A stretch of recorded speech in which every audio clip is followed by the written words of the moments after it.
안녕하세요. 그리스도인이여 십자가를 지켜라의 권중근입니다. 평안하십니까?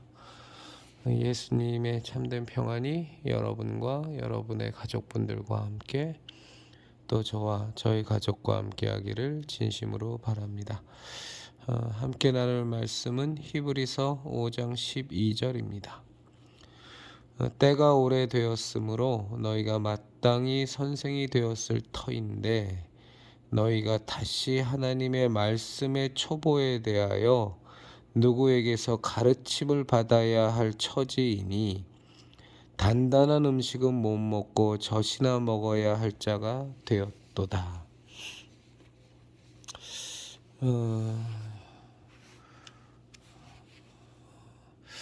저는 제 남은 인생 동안 제가 해야 될 가장 큰 사명이라고 할까요? 이제 그것이 우리 성도님들이 우리 그리스도인여 십자가를 지켜라의 형제 자매님들께서 정말로 목사 의존증에서 혹은 사실은 목사 중독증이라고 봐도 큰 문제가 없는데 이제 거기에서 좀 정말로 벗어나서 하나님 앞에 장성한 자로 단단한 식물을 먹는 자로 그리고 이미 때가 지나서 남을 가르치는 자로 그런 장성한 자가 되도록 마음을 좀 먹는데 그리고 삶에서 실천하시는데 제가 하나의 역할을 했으면 하는 바람이 있습니다. 목사라는 존재 자체가 잘못은 아닙니다. 그건 분명히 아닙니다. 성경에서도 목사는 분명히 언급된 직분이기도 하고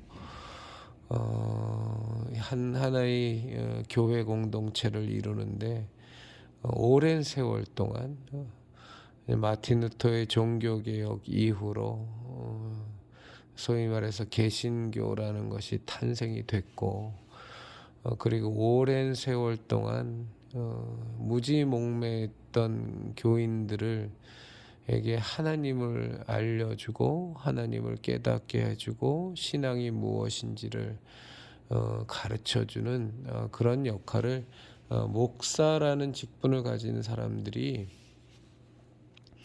수행해 왔습니다. 잘 수행해 온 것도 있고 악하게 수행한 목사도 많고 그 가운데서 정말로 귀한 목사님들도 분명히 계셨고 그래서 지금 이제 현재의 이 신앙의 모습이 현재까지 이어져 내려왔습니다만 사실 우리의 신앙은 단순히 이어져 내려온다라는 것에 거기에 의미를 둘 수는 없습니다.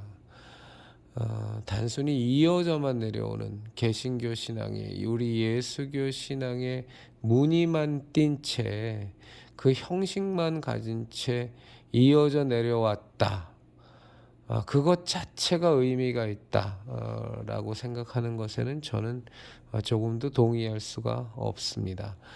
오히려 더 귀하고 가치 있는 것은 굉장히 혼탁한 개신교 신앙이라는 것이 500여 년 넘게 이어져 내려왔지만 그 가운데에서도 수많은 진정한 성도들이 피를 흘리고 순교하면서까지 정말로 세상에서 빈정거림을 당하고 조롱을 당하고 온갖 핍박과 환난을 당하면서까지 우리의 진정한 예수교 신앙 예수님께서 12사도에게 알려주신 이 성경에서 언급된 진정한 신앙을 지킨 자들이 신앙의 수호자들이 있었다라는 것이 귀하고 가치 있고 또 우리가 그 신앙의 본을 좇아서 우리도 그렇게 살아야겠다 이제 마음을 먹게 되고 이런 것들이 귀한 것이지 단순히 뭐 사꾼 목사들에 의해서 목사라는 존재에 의해서 그래도 개신교 신앙이라는 것이 한국에서 지금 뭐 기독교 신자로 등록된 사람이 뭐 뭐 1,000만이니 뭐 실제적으로는 400만이니 뭐 설왕설래 많습니다만 그렇게 이어져만 내려온 것 자체에 대해서 우리가 가치를 둘 수는 없습니다. 순전한 신앙, 진짜 신앙이 그 혼탁함 가운데에서도 분명히 존재하고 그것이 계속 빛을 발하고 있는 그 사실이 우리는 거기에 참 큰 의미를 두고 우리도 그렇게 살려고 하는 거지. 단순히 명맥만 유지해 왔다? 전 그렇게는 절대 동의할 수 없습니다. 오히려 우리의 순수한 신앙을 많은 사꾼들이 다 훼손하고 회파해서 이 마지막 때에 정말로 바른 예수교 신앙, 이 성경에서를 통하여 하나님께서 우리가 반드시 지키고 우리가 신앙의 지조로 가져야 될 그 신앙을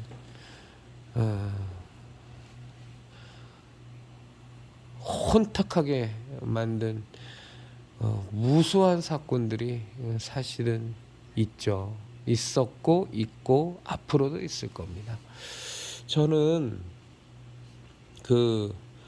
이제 뭐 적지 않은 교회를 다니면서 많은 목사들의 모습을 봤고 또 그 목사들과 많은 교제도 했고 또 이런저런 깊이 있는 대화도 뭐 적지 않게 나눴습니다만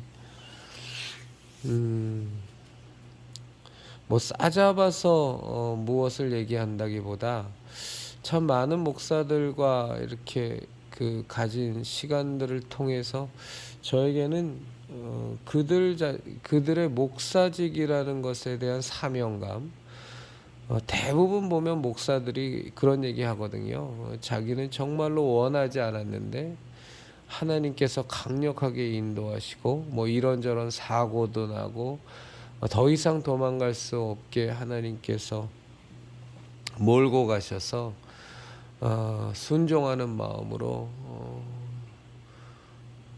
본인이 정말 원하지 않았지만 하나님 뜻이라면 순종하고 가겠다라고 작정하고 목사의 직을 걷게 됐다라고 고백하는 그런 얘기를 하는 목사들을 참 많이 봤습니다. 대면하여 본 목사들도 여럿이고 또 이런 기독교 방송 매체를 통해서라든가 혹은 직간접적으로 그런 얘기를 들은 목사들은 뭐 부직이 있죠. 그런데 저는 거기에 근본적으로 물음표가 찍힙니다. 그들은 그들의 간증을 그렇게 자기는 정말로 100% 확실하게 하나님의 인도하심을 받아서 목사가 됐다고 하는데 그들의 목사로서의 삶의 모습을 보면 정말 저것이 저 모습을 갖고 있는 사람이 정말 사명자의 모습이라는 것인가 라는 것에 대한 근본적인 회의감을 갖게 하는 목사들이 너무 많고요.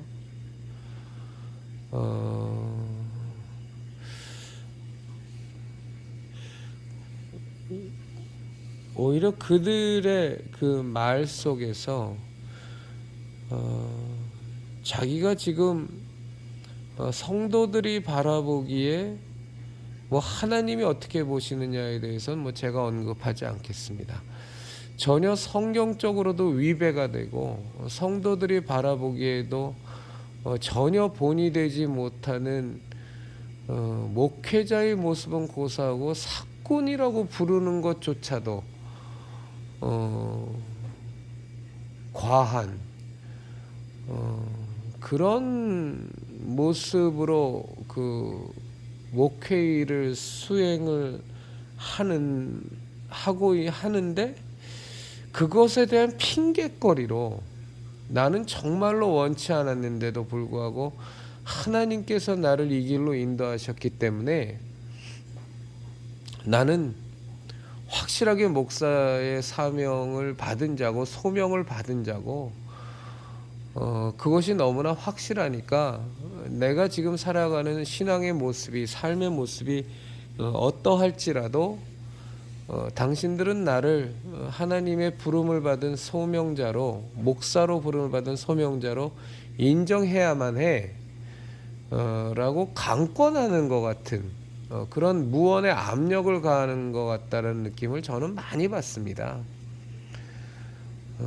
참 동일한 사안을 놓고서도 어떻게 해석하느냐는 참 그 사람의 시각에 따라서, 세계관에 따라서, 신앙관에 따라서 다 다르겠지만, 어떤 사람은 정말로 자기가 원치 않았는데도 자신의 부족함, 나같이 부족한 자가 무슨 목회를 하겠습니까? 나같이 악한 자가, 나같이 죄인인 자가 무슨 어찌 하나님의 그 귀한 양들을 위하여 그들을 섬기고 그들을 제대로 양육하겠습니까?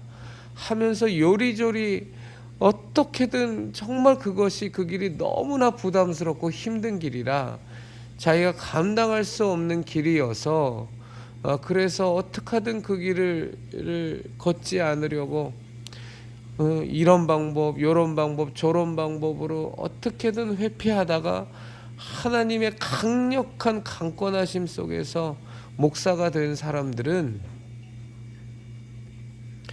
그래도 자기 자신의 너무나 턱없이 부족함을 알기 때문에 이런 나도 하나님께서 사용하시려고 한다는 것인가 라는 그 강력한 은혜와 그 긍휼하심에 대해서 겸손히 고개를 조아리는 모습이 그나마 있는데, 그 똑같은 상황들을 맞이하면서도 그걸 또 정반대로 받아들이는 목사들이 너무 많아서 자긴 정말로 하기 싫었는데 하나님이 불렀으니, 그러니 이유를 불문하고 교인된 너희들은 그것을 인정하고 받아들여야만 하고 내 권위를 무조건 순종해야만 하고 그리고 내가 원해서 온 길이 아니라 하나님께서 나를 이 길에다가 갖다 세웠기 때문에 나의 모든 행보에 대해서는 하나님이 책임져 주신다. 그러니 너희들이 바라보기에 내가 정말로 니들 마음에 탐탁치 않을지라도 그것을 감히 너희들이 판단할 자격도 없고 그건 죄다. 그렇게 하는 것은 정말로 하나님의 나란 사람을 부르신 그 부르심에 대해서 너희들이 항거하는 거다. 뭐 이런 식으로 합리화하고 갖다 붙이는 목사들이 적지가 않습니다. 그런 목사들 바라보면 진짜 기도 안 차게 아주 교만하고 뭐 교인을 섬기는 것보다는 뭐 교인들 위해 굴림해서 지집 종 부리듯이 하는 아주 권위자의 모습으로 목회직을 수행하는 그런 인생들이 대부분 이제 되는 거죠. 그러니까 저는 이제 근본적으로 물음을 찍히는 것이 정말 목사들의 하나님의 부르심 자체가 맞느냐? 이 땅에 30만 명이 넘는 목사 안수를 받은 사람들이 있는데 그리고 이미 하늘나라로 간 이 땅을 떠난, 뭐 하늘나라로 갔는지 지옥에 갔는지 모르겠습니다만 이 땅을 떠난 수십만의 또 목회자들이 있었을 텐데 과연 정말 그 사람들을 하나님이 부르신 것이 맞느냐? 저는 결코 그렇게 생각하지 않습니다. 요즘 신학교를 보면 이제 장신이건 뭐 총신이건 고신이건 지원자가 급감을 해서 이제 신학교의 존립 자체에 대해서 심각한 그 위기를 맞고 있다고는 얘기를 많이 듣습니다. 그런데 제가 그 예수님을 이제 본격적으로 믿게 된 1980년대 초반 때까지만 해도 제가 85년도에 대입을 처음 치렀고 86년도 재수해서 이제 대학을 갔는데 그때만 해도 정말로 저는 예수님을 믿지 않는 그 고등학생의 신분이었지만 너무너무 이해가 안 되는 모습들이 있었어요. 뭐냐면 예수님을 제대로 믿는 것 같지도 않고 신앙이 있는 것 같지도 않은데 떡하니 무슨 뭐 장신대 무슨 과, 총신대 무슨 과에 입학을 한 사람들을 적지 않게 봤습니다. 이유는 뭐 너무 명확했어요. 그냥 항상 미달이었기 때문에. 그 총신대나 장신대나 뭐 고신대에도 보면 신학과나 목회학과 말고도 기타 학과들이 있거든요. 그냥 그런 데들은 우리가 대학을 들어갈 때만 해도 그냥 지원만 하면 뭐 다 대부분 다 미달이니까, 그러니까 뭐 거의 100% 진학을 했죠. 그러면서도 저는 저게 맞나? 아무리 신학교 내 일반 학과라고는 하지만 그래도 신학교인데 거기에 예수님도 잘 믿지 않는, 교회는 다니는 것 같지만 전혀 신앙이라고는 없어 보이는 애들이 줄줄이 그 학교들을 다니는 걸 보면서 아무리 지원만 하면 들어간다고 하지만 저렇게 신학교를 가도 되는 건가에 대한 그 물음표가 저한테는 계속 있었거든요. 이제 그러다가 제가 대학을 졸업하고 86년도에 대학을 입학하고 이제 90년대 초반에 이제 졸업을 할 때가 되니까 아마 그때부터였던 것 같은데, 90년대에서부터 장신대, 총신대, 고신대가 미어 터지는 거예요. 뭐 한 2000년대까지 들어서는 저는 뭐 목사들을 많이 하니까 보면 재수는 기본이고 뭐 삼수를 해서도 들어가기가 어려운 초인기 절정의 학교들이 돼 있더라고요. 물론 그 당시에 그 모습은 뭐냐면 대한민국에서 소위 말해서 교회 말뚝만 박아도 교인들이 몰려온다고 할 정도로 양적으로 엄청나게 부흥할 곳대죠. 그러니까 뭐 목사들이 정말로 대우받기 시작하고 뭐 아주 교회만 차리면 그냥 수십 수백 수천의 교인들을 모으는 것이 뭐 지금하고는 비교도 안 되게 좋은 환경이었던 것 같은데, 그런 환경이 조성되니까 아주 장신, 총신, 고신이 미어 터진다는 거죠. 입학을 못해서. 이제 저는 그 모습을 보면서도 정말로 이해가 안 되는 거죠. 저건 또 뭐야?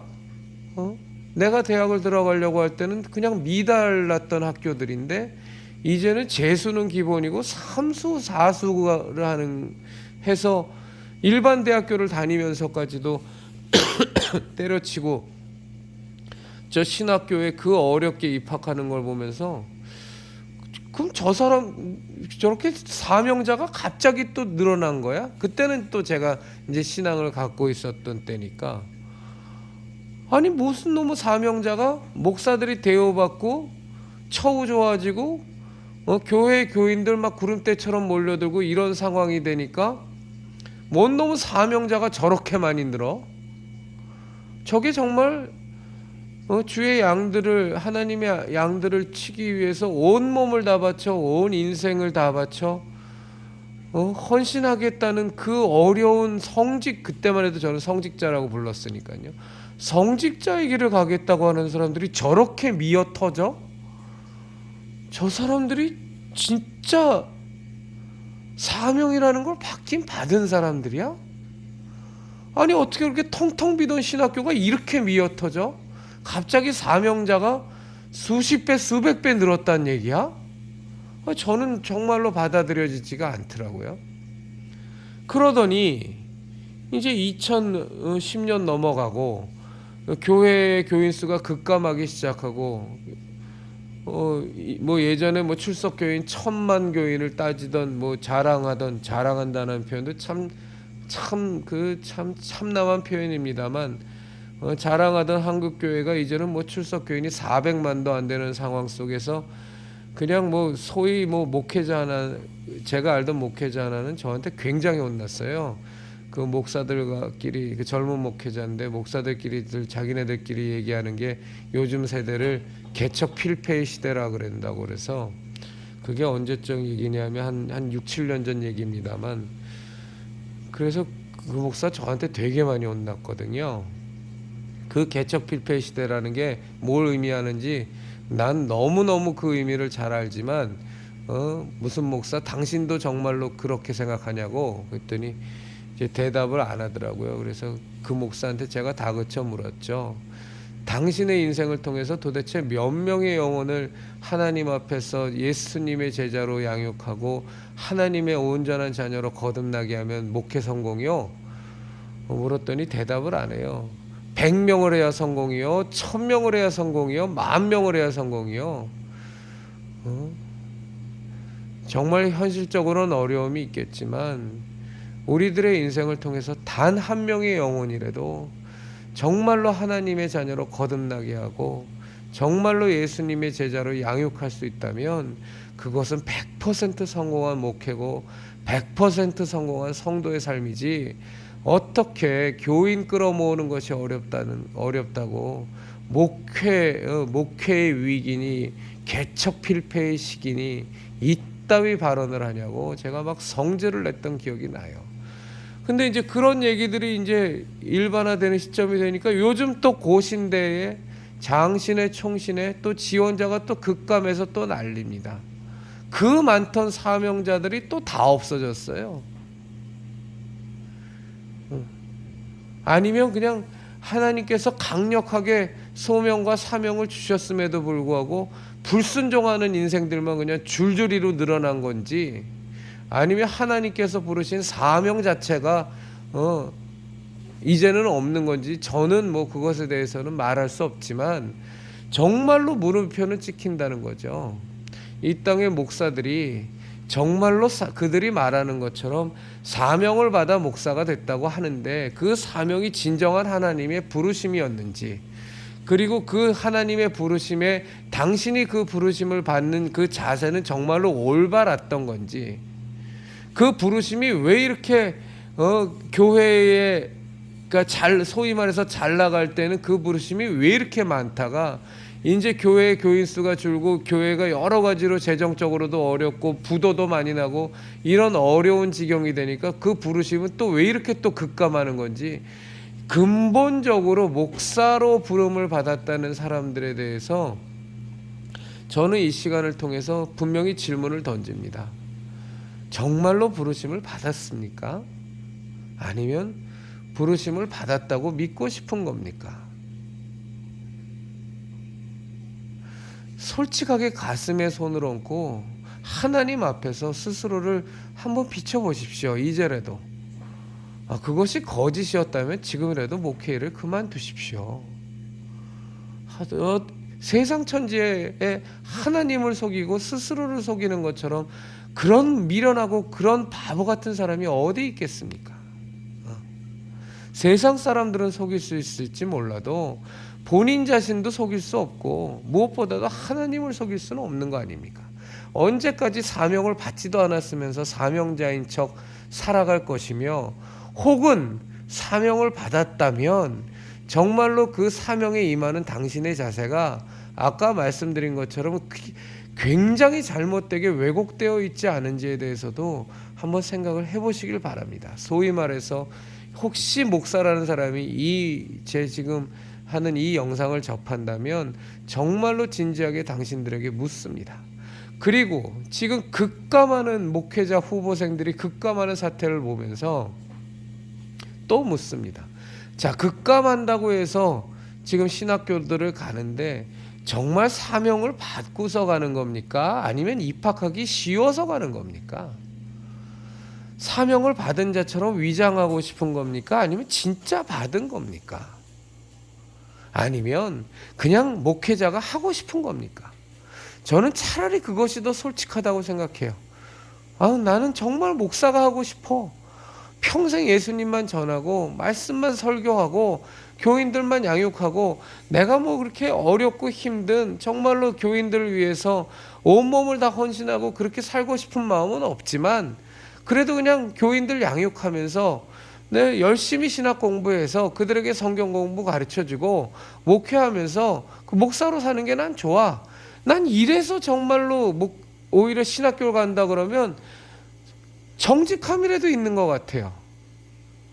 그런데 그런 것도 아무것도 없고 소명도 없고 사명도 없고 정직함도 없으면서 엄하게 사명을 꾸미고 소명을 꾸미고 하나님을 속이고 사람들을 거짓말하고 스스로를 기만하면서 목회자의 길을 가지는 맙시다. 그건 절대로 그렇게 가면 안 되는 길인 것 같습니다.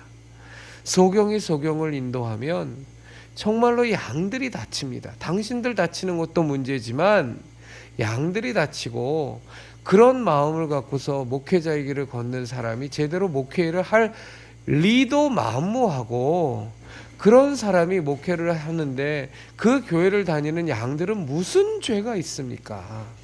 그건 하나님께도 큰 죄를 짓는 거고, 본인의 인생도 허비하는 거고, 타인의 신앙에도 엄청난 훼손을 갖다 주는 것이니, 정말로 목회자 소명을 받았음에도 불구하고 요즘 교회 개척하고 나면 교회 심호하는 게 어려우니까 가지 않는 당신들도 문제지만, 그런 소명이라는 거, 사명이라는 거, 본인이 원함이라는 거 잊지도 않고 받지도 않았으면서 그것을 스스로를 속이고 하나님을 속이고 자신의 욕심을 좇아서, 자신의 합리화를 좇아서 영혼 잡아먹는 그 짓거리는 정말로 하지 맙시다. 신학교가 신학생이 없어서 폐교를 하는 게 뭐가 문제가 되겠습니까? 신학교를 나온 목회자가 없다 그래서 하나님의 일이 멈춰집니까? 아니에요. 정말로 하나님을 따르는 진실한 성도들만 있다면 정말로 그 성도들을 통해서 하나님은 하나님의 일을 다 이루어 나가시니까 쓸데없이 오지랖 넓은 염려하지 마시고, 본인 스스로 사명자도 아니고 받은 소명도 없고, 받은 소명과 사명이 있다 손 치더라도 그것을 정말로 성경이 원하는 대로 그대로 순종하면서 그 헌신의 길을 갈 그런 마음밭도 없다면 스스로를 속이면서 합리화하면서 그렇게 가지 맙시다. 정말로 부탁을 드립니다. 제가 우리 성도님들께 이제는 정말 목사 의존증에서 벗어나야 된다, 정말로 목사 중독에서 벗어나야 된다고 말씀을 드리는 가장 큰 이유 중에 하나가, 목사가 되려고 마음을 먹고 그 길을 걷는 과정의 시작서부터가 잘못된 사람들이, 그래서 목사라는 타이틀을 달고 있지만 전혀 목사로서의 하나님이 원하는 삶의 모습을 하나도 살아갈 수 없는 사람들이 이 땅에 30만 명이 넘는 목회자들 가운데, 혹은 또 이미 이 땅을 떠난 목회자들 가운데 이로 헤아릴 수 없이 많습니다. 그런 목사에게 여러분들의 영혼의 모든 것을 다 의존하고 의탁하고 그저 목사한테 묻어서 목사가 시키는 대로 하면 하나님 뜻대로 사는 거겠지 라는 아무런 성경적인 근거도 없는, 그저 그냥 그렇게 살면 하나님 뜻대로 사는 것이라고 믿고 싶은 그런 어린아이의 신앙과는 이제는 버리셔야 돼요. 그리고 스스로가 정말로 하나님 앞에서 장성한 자로 굳건히 설 수 있도록 날마다 기도하고, 정말로 매 순간순간 성령님의 인도하심을 구하고, 날마다 주의 말씀을 상고하고, 항상 하나님의 뜻을 구하며 하나님 뜻대로 살기를 정말로 작정하는 그런 장성한 믿음의 사람들로 성장하셔야만 합니다. 언제까지 목사 바지꼬랭이만 붙들고 그것이 그냥 오로지 하나님이 원하시는 그 길이겠지 하고서 스스로, 설사 사꾼들은 그렇게 얘기할지라도 여러분들은 그것을 받아들이면 안 돼요. 여러분의 영혼을 위해서 여러분들은 분별하셔야만 된단 말입니다. 목사 자체가 되면 안 되는 사람들이, 지금 목사 타이틀을 달고 있는 사람들이 부직 있습니다. 어떻게 신학교 지망생이 이렇게까지 교회가 잘 나갈 때와 교회 교인이 버글버글할 때와 또 그렇지 않을 때와 어떻게 이렇게 차이가 많이 납니까? 이건 있을 수가 없는 얘기잖아요. 그러니까 목사의 시작서부터가, 첫 단추서부터 잘못 깨어져서 지금까지도 목회를 하는, 절대로 목사가 되면 안 되는 사람들이 이유로 헤아릴 수 없이 많은 것이 지금 한국의 작금의 대한민국 개신교계의 현실입니다.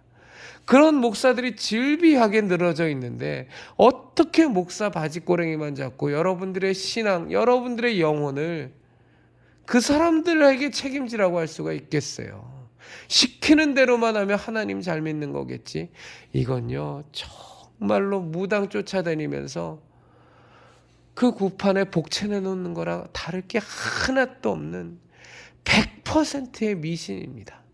이제는 그 미신에서 벗어나셔서 정말로 신앙인이 되셔야 돼요. 정말로 성도가 되셔야 되고 믿음의 장성한 사람으로 성장하셔야만 됩니다.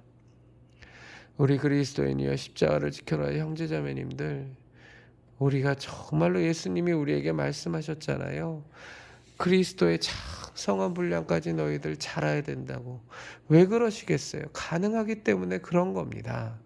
우리가 잘나서 가능한 것이 아니라 우리를 구원하시는 것도 일방적인 하나님의 은혜와 사랑으로 말미암아 우리가 구원받은 것처럼 우리가 성장하는 것도 정말로 하나님의 은혜와 사랑 속에서 성령님께서 역사하시면 가능한 것이니 어린아이의 신앙에 만족하지 마시고 그저 소경된 자로 평생을 살면서 목사 시키는 대로 하면 그것이 옳은 거겠지 하고 스스로 아니하고 스스로 자유하면서 그런 어리석은 길 이제는 좀 정리하시고 성령님의 인도하심 받아서 예수님의 은혜와 하나님의 은혜에 힘입어서 우리들 스스로가 굳건한 성도로 목사 없이도 전혀 신앙의 영향을 받지 않는, 오히려 더 성장할 수 있는 그런 믿음의 사람으로 우리 그리스도인의 십자가를 지켜라의 형제자매님들이